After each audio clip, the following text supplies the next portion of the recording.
लीजिए, कुंडलिनी शक्ति का जागरण करने के लिए विचारों को स्थिर करना पड़ता है, रोकना पड़ता है। जैसे ही आप विचारों को अपने मन से अपने विचारों को खाली कर देते हैं,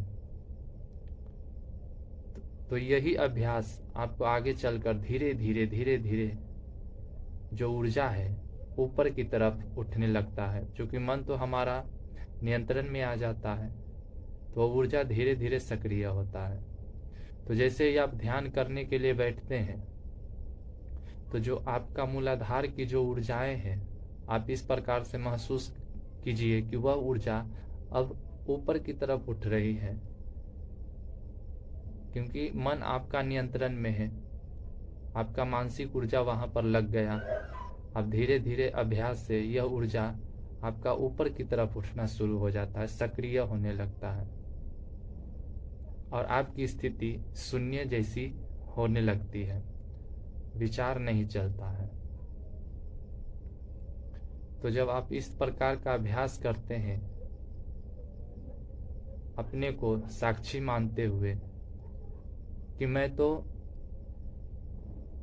कर्ता नहीं हूं, कर्ता से मुक्त हूं, क्योंकि मैं आत्मा हूं, मैं सिर्फ दृष्टा हूं, मैं कुछ नहीं कर रहा हूं, किसी भी प्रकार की कोई आसक्ति नहीं रखनी है। जब आप ध्यान करें तो यह भी नहीं रखना है कि आप शरीर हैं, और यह भी साक्षी भाव होगा।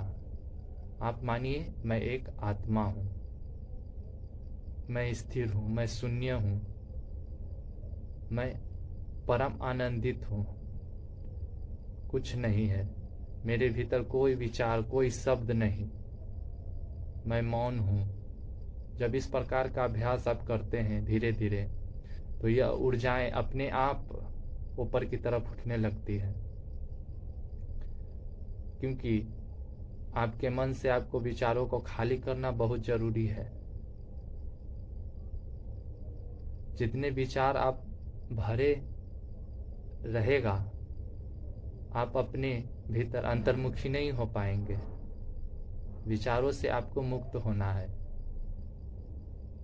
तो स्वयं को साक्षी मानते हुए ध्यान करना शुरू कर दीजिए। ऊर्जाएं आपका सक्रिय जरूर हो जाएगी।